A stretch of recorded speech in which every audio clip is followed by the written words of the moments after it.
This is Bishop Michael Burbidge, and you are listening to the Walk Humbly Podcast.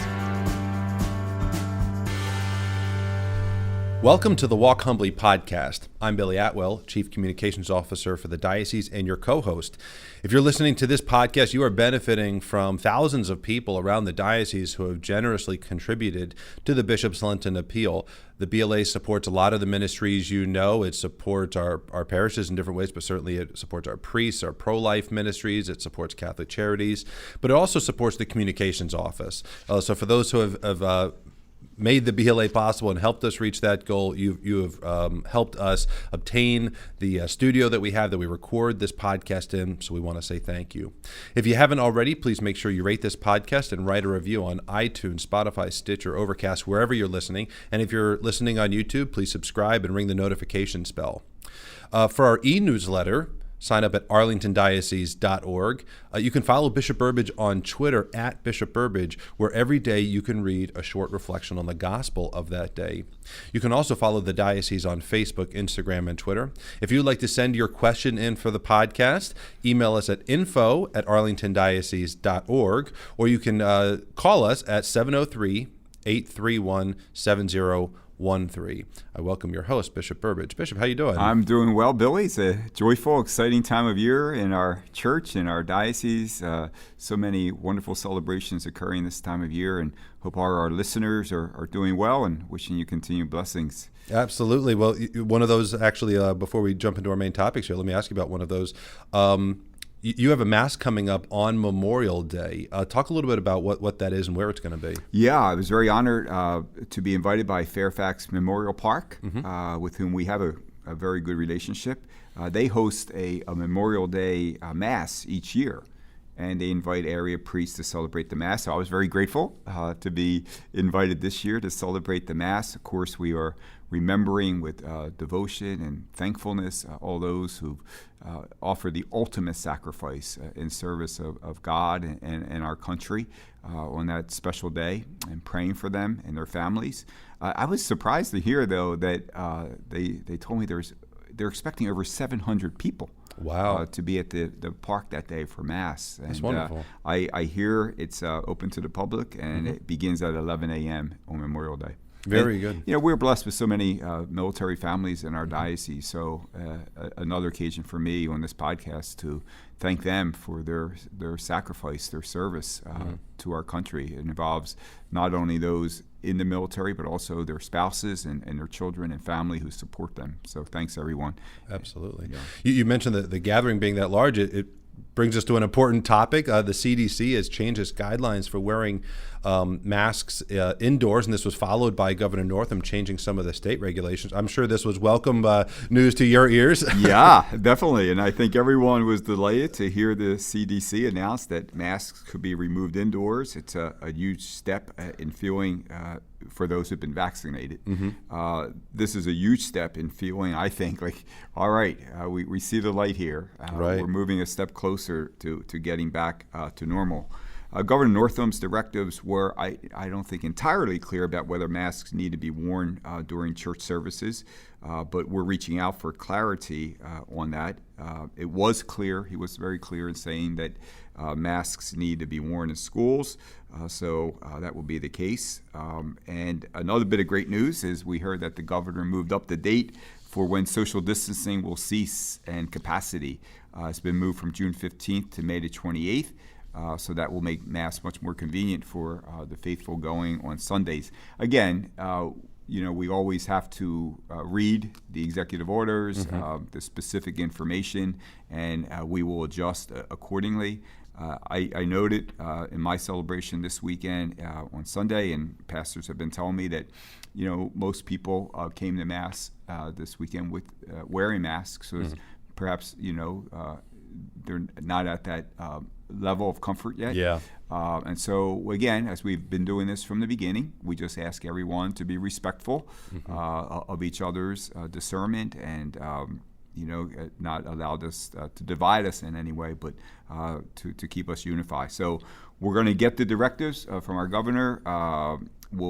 I'll put my reintegration group who've been guiding me throughout this process together, and we'll get back to our parishes and schools and ministries for how that will impact our diocese. Yeah, and statewide, we're almost at 50% have at least one of the vaccination shots. So I think we're going to see this situation just continue to improve. And it's interesting that so many parishes, they're almost at capacity as it is. So social distancing is kind of the key to truly getting back to normal and being able to worship as a full community. It really is, because with that social distancing, it limits the number of people who can be attending. But it's a great witness that with the dispensation, there's still so many people wanting to come to church. That's a good. And I know, everyone, we've been praying for perseverance and patience throughout this process, and continue to do so. And thank the good Lord, we're heading in the right direction. Well, speaking of events and joyful gatherings, each year there's an event that has crashed our servers in the past, but it's the new priest assignment. So priests are finding new parish homes, and that's been announced to the faithful and so on.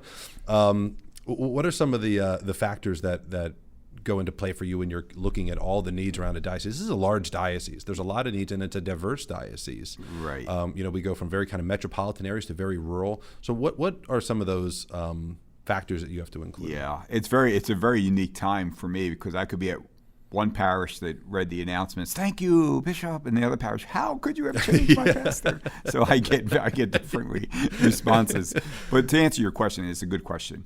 And the priests understand this, for the reason that we're ordained. Behind every decision is what is best for the church, what is best for the diocese. And that's what every priest says yes to. How can I best serve the local church? And here I am, Lord, send me wherever you need me. And, I always assure the priests that when we make these decisions, there are lots of informations. It's impacted by, maybe there's retirements, or maybe there's health reasons, or maybe someone's been asked to go study. And one opening, many people in the corporate world understand this with human resources. It's like a domino effect. And you have to start filling holes, connecting dots, and things like that. But I assure every priest that the deans who form the personnel board are wonderful advisors to me. But it's a very prayerful process. We really pray that, it is the Holy Spirit, guiding us, because this impacts lives, the lives of priests, the lives of parishioners. And so we really make it a prayerful discernment and guided by the Holy Spirit. But at the heart of it is what is best for the diocese. And we try our best, of course, to match that with the unique skills and abilities to put a priest where he has the best chance of being happy and succeeding. But it's always, Billy, for me this time of year, it's always inspiring, and because our priests are so good. And, it's very hard when you're transferred. I've been transferred many times throughout my life. On that and it's hard. It breaks your heart, because you love where you are, and you don't, you don't want to leave, but that's what you promised, that it's generous availability, and really our priests are so generous. Bishop, how can I serve? Yes, let me go. If that's what you need. I'm very, very inspired by our priests. And as I say, I always say that transfers are very humbling for priests. I always tell this story, and it happened to me through every transfer I've had. "Oh, Father Burbidge, oh, we're so sorry you're leaving." And in the same sentence, "And who's taking your place?" Yeah. Tell us about the new guy. So who's the new guy? So it's a good reminder, actually, that what? It's not about us. Yeah. It's always about the Lord. We're just the instruments. And so, dear friends, please pray for your priests, especially those priests who will be transferred and beginning new assignments. Please pray for them, and thank you.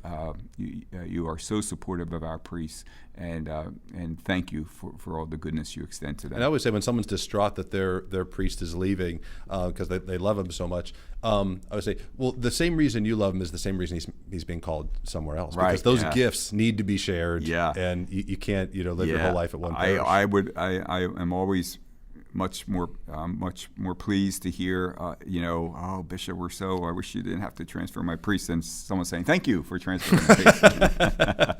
That never happens. No. Our priests are loved by the parishioners, but keep them in your prayers, and especially our four priests soon to be ordained. That's exciting. They begin their first assignments, June 24th. So pray for our soon to be ordained priests. That's wonderful. Well, Bishop, last Monday, Pope Francis established the lay ministry of catechists as what he called, quote, as a stable form of service rendered to the local church in accordance with the pastoral needs identified by the local ordinary, end quote. And for those wondering, local ordinary is the local bishop typically. Right. So in our case, it would be you, Bishop Burbidge. For many in the U.S., this news is a little bit confusing because we have catechists and we hear the appeal, hey, if you'd like to be a catechist, please step forward. So what's different about this announcement and kind of formalizing this ministry of catechists? Yeah, you're right, Billy. We're blessed with hundreds of men and women throughout the diocese who serve as catechists, meaning they assist their pastors to teach, to pass on the teachings of the Catholic Church and in our Catholic schools and faith formation programs and the RCIA program in so many ways. A beautiful ministry. However, this ministry is not nearly as formalized throughout the global church, and it takes a different meaning depending on the country. So by the Holy Father, formally instituting this as an official ministry of church, I think what it does, it creates a unity and a universal meaning among catechists everywhere. And it also lifts up the work. Yeah. Our catechists, they work so hard. They have to, keep themselves informed and constantly learning, find the skills on how to, bring and share the faith. They work so hard in this ministry, and I think they all should be uplifted by this beautiful news from the Holy Father. And I asked, them especially to read his statement, his motu proprio on this topic. He lays out in it the historical foundation of his ministry. In fact, the translated title of this document is Ancient Ministry. So the lay faithful have always been instrumental in service to the church, especially as teachers, as educators, and as evangelists. It's a call we all share to participate in through our baptism. And they have a unique relationship with you. Like that quote I mentioned at the beginning is that they're assisting you in this teaching ministry that you've been handed. You obviously can't do all the teaching that's needed for 500,000 Catholics, so they're able to assist you in that way. And the same thing within the parishes. The pastor can't do it all. So thanks to all of our Catholic educators, formators, catechists participating in this beautiful ministry. Absolutely. Bishop, as you are well aware, the topic of Eucharistic worthiness has been circulated in the news a bit lately, even in the secular news, and emanates out of a concern that some prominent politicians who profess the Catholic faith, they work at odds with the teachings of the Catholic Church when it comes to fundamental issues, particularly the issue of abortion. Many advocate for expanded access to it and even funding for it. We've talked about some of those instances where that's happened here on the podcast. So the question that's raised is whether politicians can maybe forfeit their right to receive Holy Communion because of the gravity of their sin and should thus be denied communion.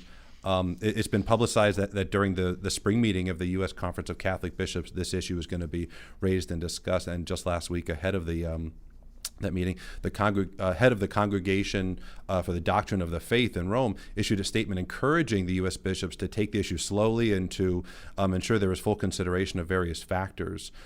He also reaffirmed that the reality is that no bishop's conference can impose a policy of whether abortion politicians would receive communion, since that's left to the local bishop to make that pastoral decision.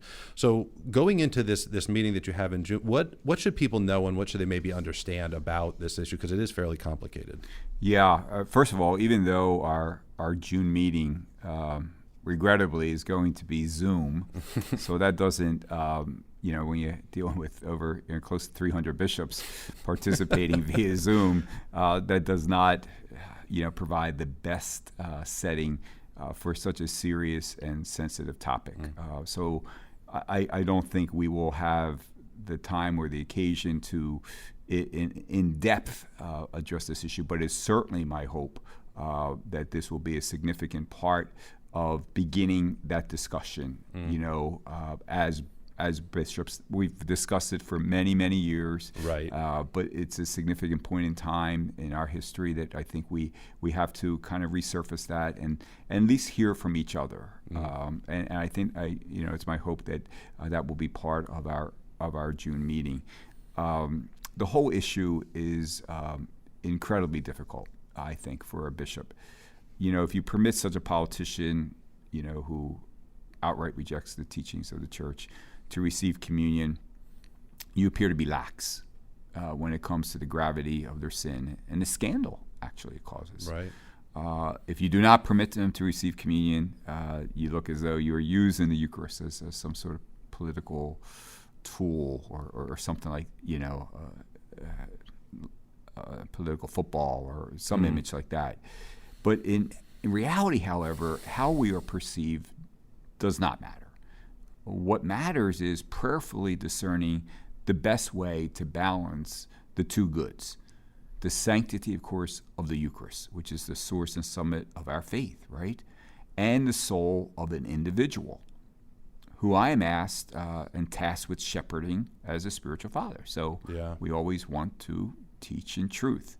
And so all people have to judge, and this is true for all of us. It's not just true for politicians or healthcare workers. This is true for all of us.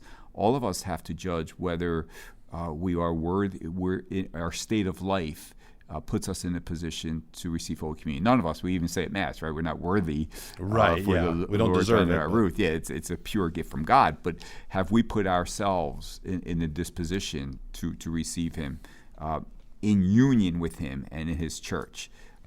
So it's not just a matter for a bishop or priest to discern. It's really a matter of every individual to discern. So we have to ask questions of ourselves. Am I in full communion with the Catholic Church? Meaning, do I object to any of the fundamental truths and teachings of our church? Am I guilty of grave sin, like actively supporting abortion or being divorced and civilly remarried without a declaration of nullity? Have I incurred a penalty that forbids me to receive communion? That's very, very rare, like excommunication. Or, even sometimes we forget too. We want to make sure that fasting before communion is still part of proper disposition, at least an hour before Holy Communion. So all of us have to say, my going up to Holy Communion is a reflection as a person of integrity of unity with the Lord and His church. Am I in that disposition? The question of whether a bishop permits a pro-abortion politician to receive communion should be mitigated by the fact that the individual should not do that. That's an important point. But what you're saying is we should be first discerning Right. whether or not we are worthy of it. You shouldn't put, especially if you're a public person, a bishop or a priest in that spot when Right. you can answer these questions pretty simply and know whether or not you Right. should be receiving communion. And anyone with even a limited training in the Catholic faith Right. should know. I know that Right. this is not what the church asks of me Right. if I'm in this position. However, when they do present themselves, the bishop has to exercise pastoral discretion and prayerfully consider what's best for the church and the soul of the individual. And I can say, Billy, with certainty that the United States Conference of Bishops understands fully that the final decision is always left up to the local bishop. We're not Right. going to come out of the June meeting or the November meeting with some sort of national policy. Right. We don't. That's not what a conference of bishops does. Conference of bishops brings together bishops for dialogue. Hey, listen, let's hear some wisdom and guidance from each other. And so to discuss the challenges we have in managing high-profile individuals who scandalize the church they profess to believe in while advancing the cause of what is, the evil of abortion. So whether the individual has full knowledge of their actions, their duty as a Catholic in the public eye is not always certain. So many people have opinions how bishops should manage these situations. And I would ask everyone if they would please remember that there usually is always more happening behind the scenes than what you may see publicly. So whether you feel that a particular bishop is being too harsh or not strong enough, just know that there's quite the possibility that you do not have access to all the information. So pray for your bishop. We need your prayers as these situations are very challenging, and the right decision isn't as easy as it may seem. But that dialogue, that engagement is important. But dialogue, reaches a certain point where you've dialogued, and the person has made clear his or her decision. Well, then there's consequences to that. Right. We never give up on discernment, because at any moment God can miraculously transform the heart of an individual. So we never give up. Right. That although at this particular time, someone should not present himself for communion because of his or her decision, doesn't mean that there's not going to be a time in the future where that heart has been transformed and, God willing, would be in the position to do so. Some of the greatest saints of the church went through enormous conversions where they were living very, against the teachings of Christ and his church and reformed their lives dramatically. So we know it can happen. The only thing I do worry about a little bit is that, this is an important topic, absolutely.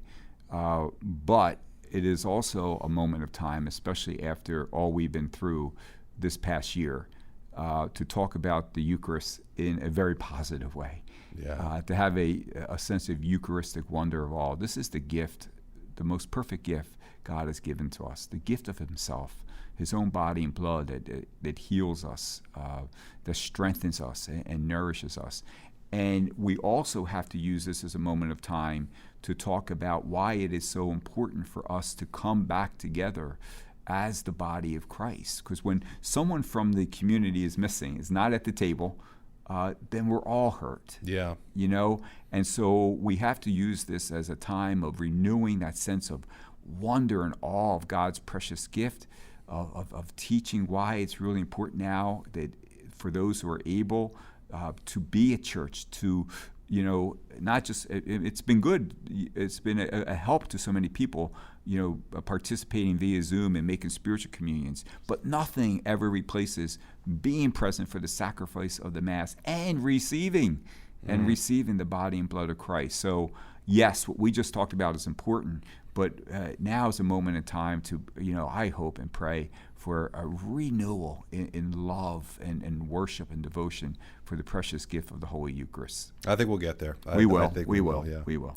This is one of the most joyful times of year for a lot of people because we're on the cusp of a very momentous time for so many people. Graduations, high school and college graduations are going on right now, actually, and they'll be going on for a little while. You've been down the road a few times. You've got numerous degrees, actually. So what is your message, or maybe the counsel you would offer to those preparing for graduation at various levels? Yeah, definitely. I first of all say to the graduates, be proud. I know in our diocese, I was just at Christendom's baccalaureate mass. I'll be participating in all 4 of our high schools graduations, and our schools have very high standards because they're committed to excellence in education. So I always say to the graduates, first of all, be proud. You've worked hard. You've persevered, and this diploma is a recognition of that. You've achieved. It's a significant achievement. It's not just a piece of paper. Be proud that you've accomplished something wonderful. Now, I say to the graduate, you didn't do it all by yourself. First of all, you begin by thanking God for the gifts and abilities that the Lord has given to you, and thank all those who supported you. First of all, your parents, and for the sacrifices that they've made to provide you with a sound education. And also your educators, your teachers, and whatever school you attended. The teachers who played a role in your years in the college or the high school you attended are owed a deep sense of thankfulness for you for their beautiful work and as they carry out. And then as you go forward, I say to our graduates, remember to always be asking, not what am I going to do with the rest of my life, but take time and say, God, where are you leading me? What is it you want me to do with my life? Because that's where we'll find our peace. That's where we'll find our fulfillment. Lord, what is it you want me to do with these gifts, these talents, these experiences that you have given me? I say to our graduates, you will always, always find peace that way.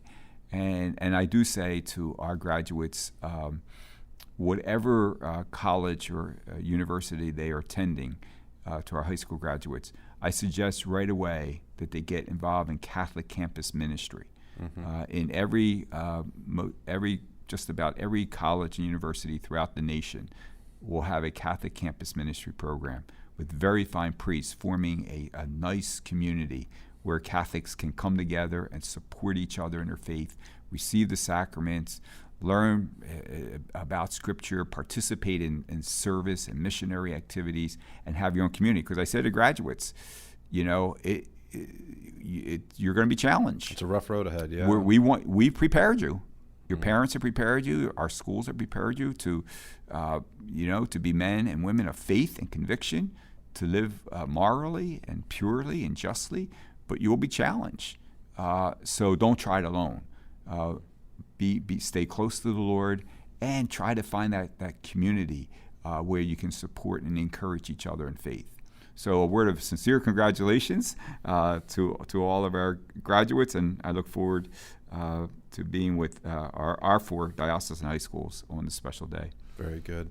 Bishop, thank you very much. Any final thoughts, and then if you would send us off with your blessing? No, but it truly really is an exciting time of year, and I'm very excited about our ordinations that are approaching. I'll be ordaining 4 new priests in June, that first Saturday in June. They're wonderful men, and we're blessed to have 4 new priests.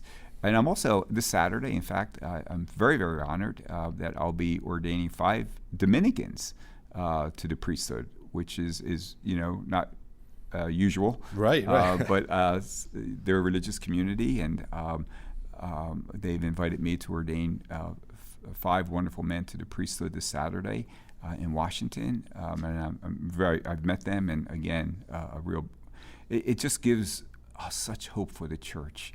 These men who are being ordained, I mean, they are on fire. They're filled with zeal and love for the Lord, and they are ready. They're ready to come out and serve. So praying for them and praying for our graduates, that God will lead you in the path that will bring you much peace and joy. And so thank you, everyone. Thanks for listening, and we'll continue to persevere together and pray for each other as we walk humbly with our God. Thank you for listening to the Walk Humbly podcast. Make sure you check out more episodes on iTunes, Google Play, Stitcher, and Spotify. You can follow me on Twitter at Bishop Burbidge, where I offer gospel reflections each morning and share photos and updates of what is going on in the Diocese of Arlington. Stay up to date with news, event information, and inspirational content by subscribing to our e-newsletter at arlingtondiocese.org.